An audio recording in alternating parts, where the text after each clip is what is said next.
Male pattern baldness is the #1 cause of alopecia, or hair loss in men. As suggested by its more technical name, androgenetic alopecia, the condition results from certain hormones, which are collectively known as androgens, and genes that influence how hair responds to androgens. The primary cause of hair loss in women is also a form of pattern baldness, called female pattern hair loss.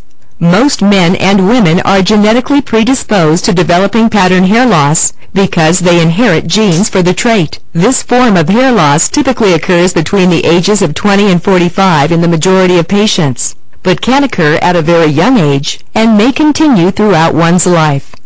Male pattern baldness generally starts with a receding hairline and a thinning crown, and can range from partial loss to a horseshoe-shaped area of hair remaining only at the sides and back of the head. This animation will help you better understand why and how hair loss occurs as a result of male pattern baldness.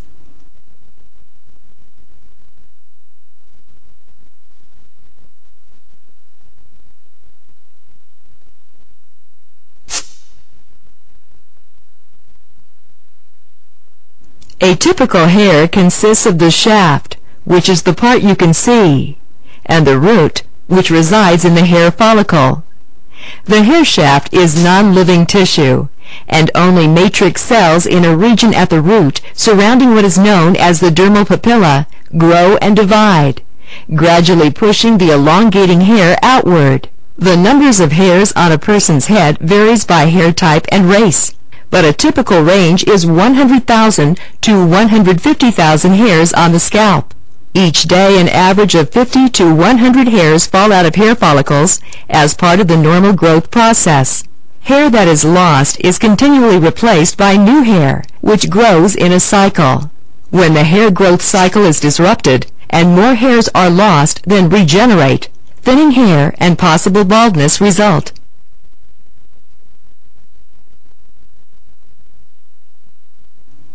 The hair growth cycle includes 3 phases, known as the anagen, catagen, and telogen phase.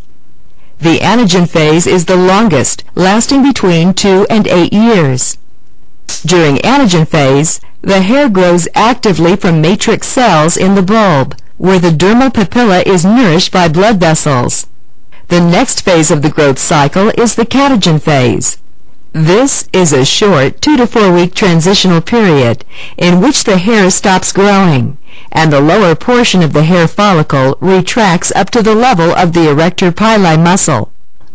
The dermal papilla is pulled until it breaks away and regresses, detaching the upper portion of the follicle from the blood supply. At this point, the hair stops growing. The last phase of the growth cycle, the telogen or resting phase, lasts 2 to 4 months, while the dermal papilla is in a resting state.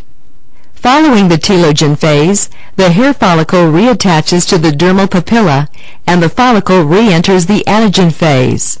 As a new hair begins to grow, the old hair is pushed out of the follicle.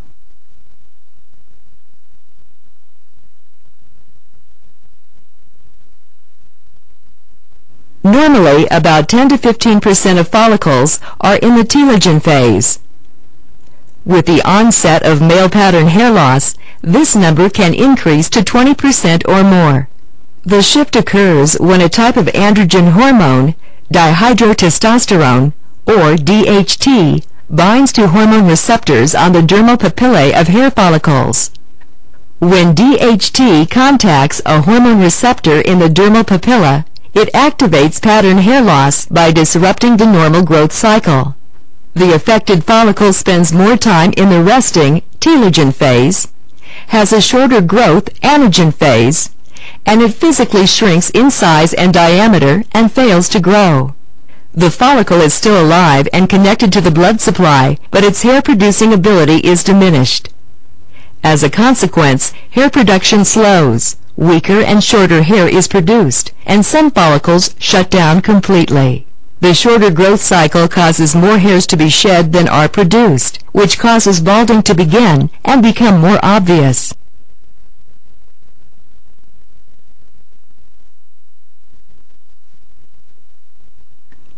If hair loss is influenced by natural hormones, you may be wondering why some people are more inclined toward male pattern baldness than others. Both men and women produce androgens, and the hormone testosterone is actually a precursor to the female sex hormones, estrogen and progesterone. Testosterone is converted to DHT by an enzyme known as alpha-5 reductase in the hair follicles, adrenal glands, and the male prostate and testes. In addition to the prostate and testes' role in increasing DHT levels, men also have a greater number of androgen receptors in their dermal papillae than women. These factors combine to make this form of hair loss more common and more severe among men. The reason the amount of hair loss is not equal among men is because those with a genetic predisposition for male pattern baldness have a greater number of androgen receptors for DHT to contact.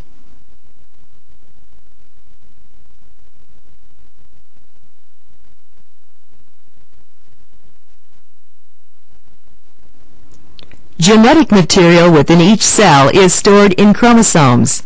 Among the 23 pairs, males have one X and one Y sex chromosome, whereas females have two X chromosomes.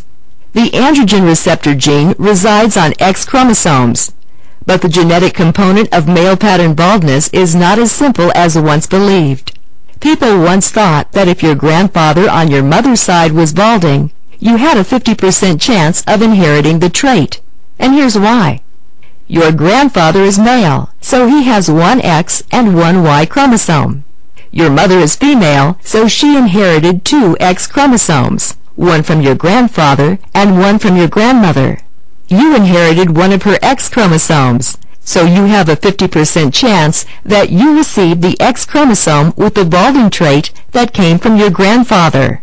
However, more recent evidence suggests that a variety of genetic and environmental factors may be involved. A person whose father is bald is also very likely to lose their hair, and the genetic component for this is not completely understood.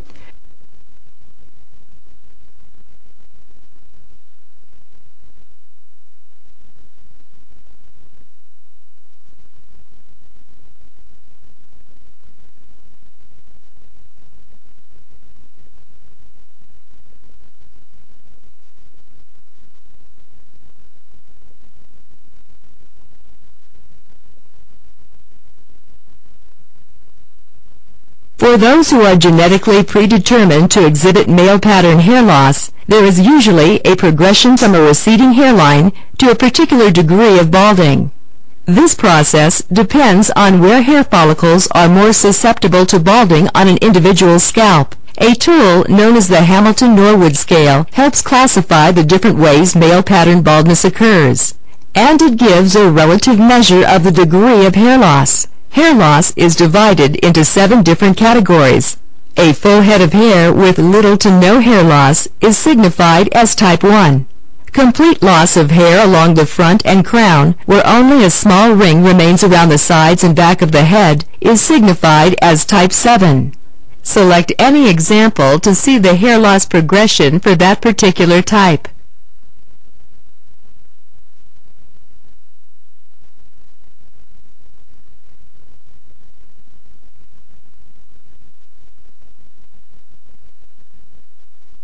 Some men prefer to conceal, stop, or even reverse hair loss due to male pattern baldness. Fortunately, effective options for disguising or restoring lost hair exist today. These treatments fall into 3 broad categories: surgical treatments, prescription medications, and cosmetic treatments. Beware that a variety of over-the-counter